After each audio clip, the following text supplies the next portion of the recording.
गणेश जी की व्रत कथा। पौराणिक कथाओं के अनुसार एक बार भगवान शंकर और माता पार्वती नर्मदा नदी के तट पर बैठे हुए थे। बैठे बैठे वो उबने लगे तो माता पार्वती ने महादेव जी से चौंसा खेलने के लिए कहा। महादेव माता पार्वती की बात सुनकर चौंस यानी चौपड़ खेलने के लिए तैयार हो गए। अब उनके सामने एक परेशानी थी कि उनके खेल में हार जीत का फैसला करने वाला कोई तीसरा शख्स नहीं था। इसका हल निकालने के लिए शंकर महादेव ने आसपास से घास के कुछ तिनके इकट्ठे किए और उससे एक पुतला बना दिया।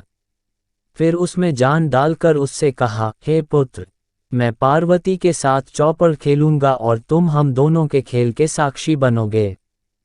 खेल के अंत में कौन विजयी होता है, तुम्हें इसका निर्णय करना होगा।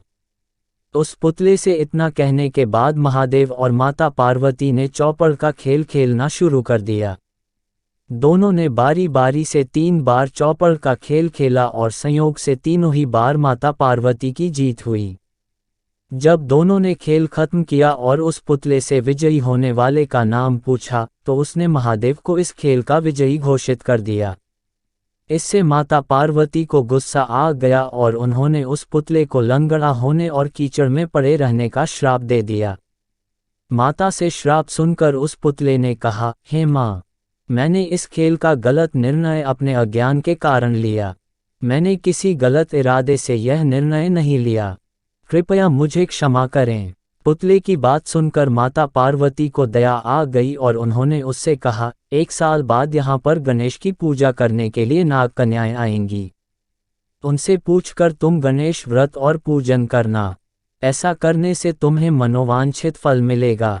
इतना कहकर माता पार्वती और महादेव वहां से वापस कैलाश की तरफ चले गए। 1 साल बाद उसी स्थान पर नाग कन्याएं आईं। जब उन्होंने गणेश व्रत के पूजन की विधि शुरू की तो उस श्रापित पुतले ने उनसे इस पूजन की विधि बताने की प्रार्थना की। नाग कन्याओं ने विस्तार से उस पुतले को गणेश पूजन की विधि बताई। इसके बाद उस पुतले ने विधि अनुसार 21 दिनों तक गणेश जी का उपवास किया और उनका पूजन किया। इस पूजन से गणेश जी काफी प्रसन्न हुए और उन्होंने उस पुतले को मनोवांछित वर मांगने के लिए कहा। पुतले ने कहा, हे प्रभु, आप मेरे पैरों में इतनी शक्ति दें कि मैं कैलाश पर्वत पर जाकर अपने माता पिता से मिल सकूं और उन्हें प्रसन्न कर सकूं। गणेश जी ने तथास्तु बोला और वहां से वे चले गए। इसके बाद पुतला रूपी वह बालक चलते हुए कैलाश पर्वत तक पहुंचा और वहां पर वह भगवान शिव से मिला। महादेव से उसने सारी बात बताई। बालक की बात सुनकर महादेव ने भी 21 दिनों तक गणेश व्रत करने की इच्छा जाहिर की। दरअसल चौपड़ के खेल वाले दिन माता पार्वती महादेव से भी नाराज होकर कैलाश छोड़कर वहां से चली गई थीं। माता पार्वती को मनाने के लिए महादेव ने भी 21 दिनों तक गणेश व्रत किया। ऐसा करने से माता पार्वती 21वें दिन कैलाश पर्वत वापस आ गईं और उनके मन में महादेव के लिए जो नाराजगी थी वो भी खत्म हो गई। माता पार्वती के वापस आने पर महादेव ने सारी बात उन्हें बताई। ये सुनकर माता पार्वती के मन में भी अपने बड़े पुत्र कार्तिकेय से मिलने की इच्छा उत्पन्न हुई।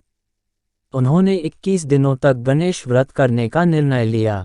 उस पुतले रूपी बालक द्वारा बताई गई विधि के अनुसार माता पार्वती ने 21 दिनों तक गणेश जी का उपवास किया और विधि से पूजा अर्चना भी की।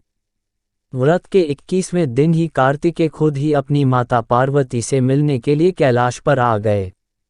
आगे चलकर इस कथा और व्रत के बारे में कार्तिकेय ने विश्वामित्र जी को भी बताया। विश्वामित्र जी ने भी 21 दिनों तक ये व्रत रखकर गणेश जी की पूजा की। भगवान गणेश ने प्रसन्न होकर उन्हें ब्रह्मऋषि होने का वरदान दे दिया। कहानी से सीख, गणेश चतुर्थी व्रत कथा के जरिए गणपति देव को प्रसन्न किया जा सकता है। सच्चे मन से इनका उपवास करने से मनोकामनाएं शीघ्र ही पूरी हो जाती हैं।